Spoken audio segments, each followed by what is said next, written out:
venimos hablando con Argimiro Serna, las ideas han estado colocadas.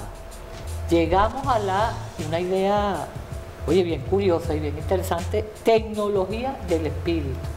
Bueno, okay. ¿Cómo es la cosa?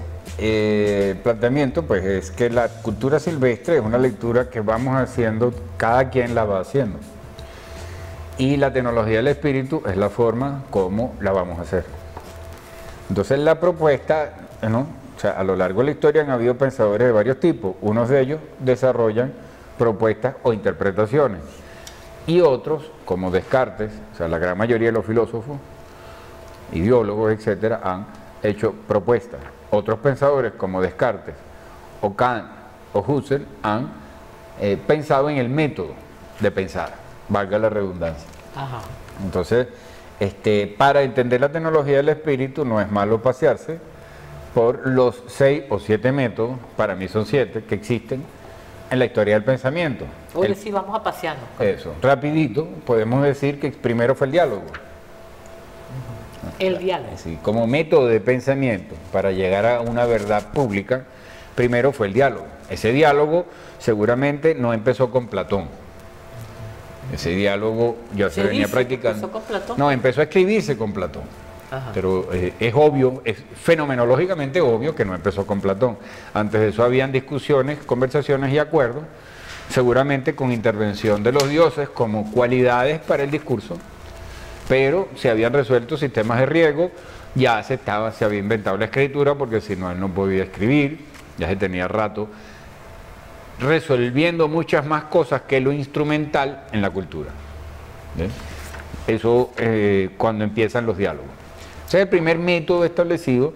Después de los diálogos viene la dialéctica, que es un proceso muy parecido al diálogo, pero puede hacerlo un individuo sin el diálogo. En eso consiste la dialéctica de Aristóteles.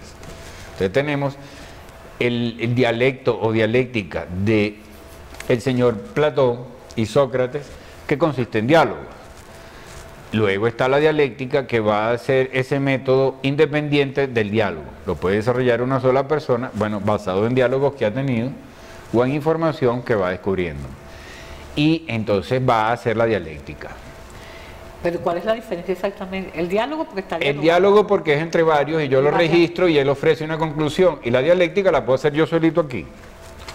Dialogando con autores, por ejemplo. No, yo agarro y pongo, es de día, no, es de noche, y hago mi resumen. Registro la realidad en movimiento. No, o sea, es afirmación, negación, lo que después Hegel va a hacer de manera mucho más clara, pero eso lo viene haciendo Aristóteles. El fundador es Aristóteles, es decir, el método categorial. Yo tengo una afirmación, tengo una negación, las confronto y lo que me queda de ese resultado me va a generar una conclusión y esa la voy a volver a confrontar y se supone que eso es eterno. Fue lo que descubrió Hegel. Tenemos dos formas de pensamiento, el diálogo y la dialéctica. Ajá. Su diferencia la esencia es la misma.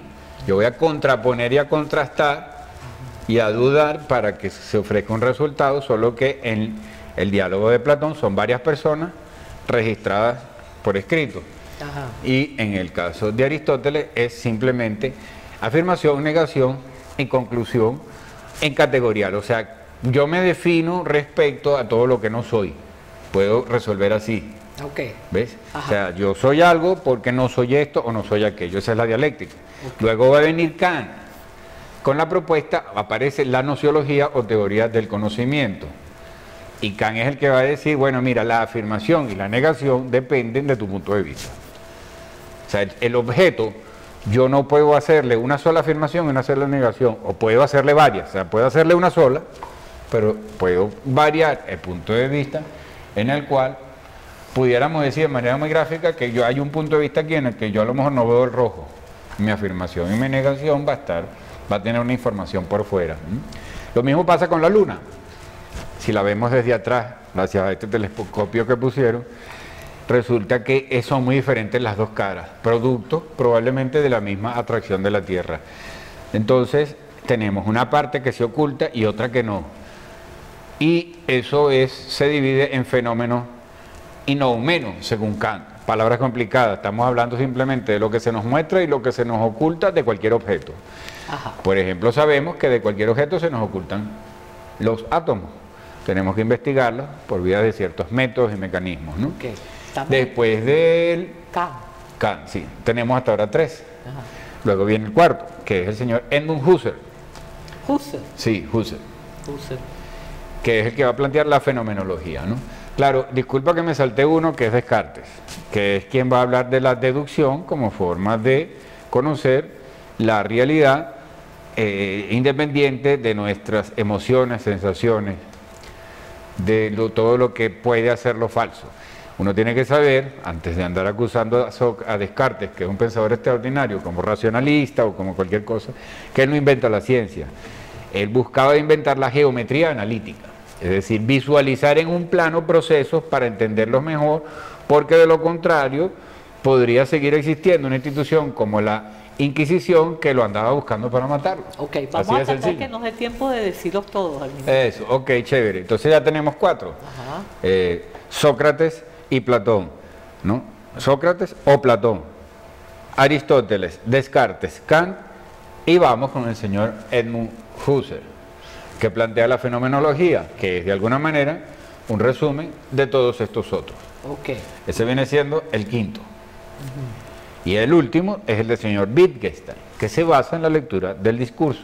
Ludwig Wittgenstein, ese famoso pensador que dijo que nosotros somos del tamaño del universo que podemos nombrar, o nuestro universo, y por lo tanto nuestro imaginario es del tamaño del lenguaje con el cual podemos llegar a nombrarlo. Él fue el famoso que dijo eso, y ese es el último método conocido, ¿no?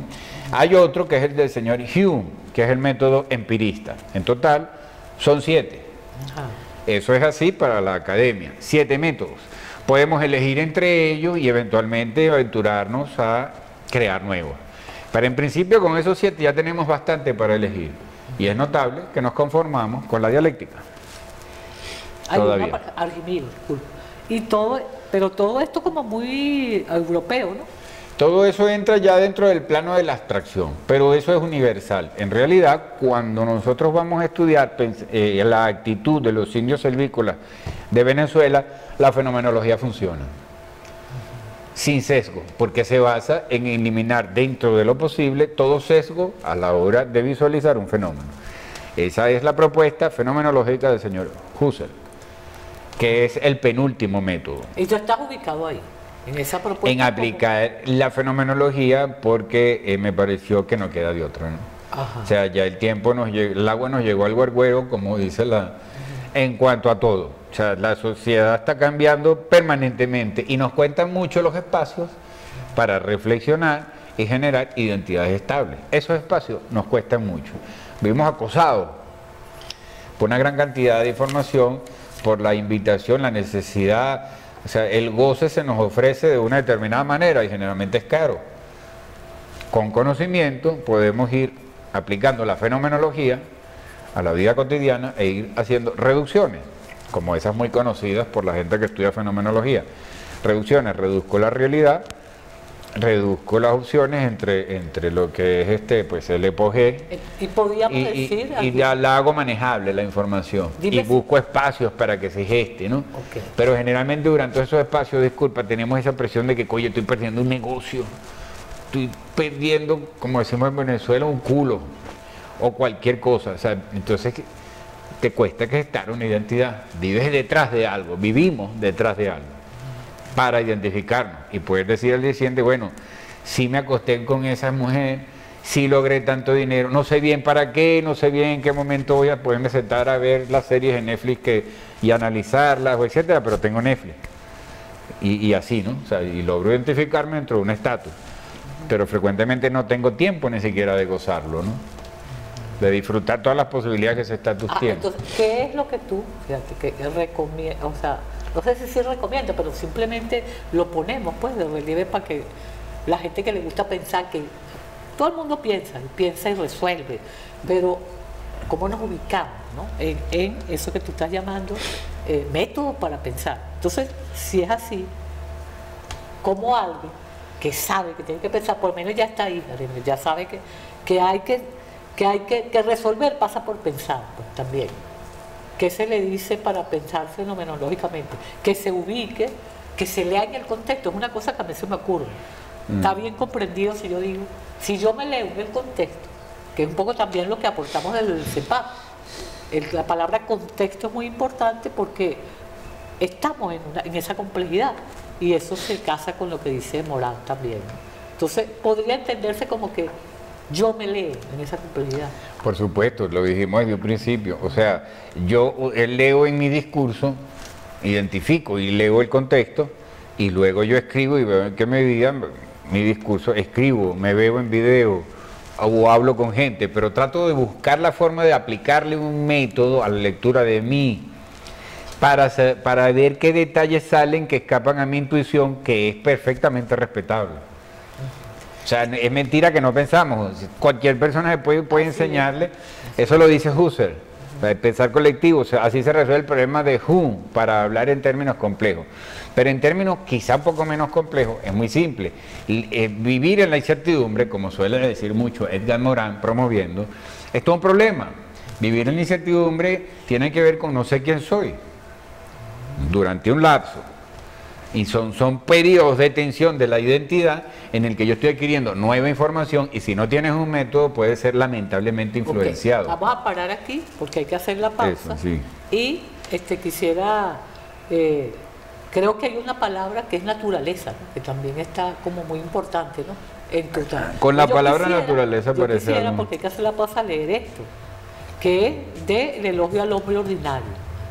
La fusión naturaleza-cultura propia de la vida popular se expande hoy a la vida en general. Se cae en la evidencia que es porque participamos del mundo natural y que los objetos que encontramos en comunión con los otros, el yo, da lugar a un nosotros. La distinción se invierte en comunión, la crítica deviene afirmación de la existencia y el activismo tiende a contemplación. Bueno, son cosas que dice Alzurú y hemos estado nombrando libros. Ya regresamos, importante que conozcan este autor y este libro.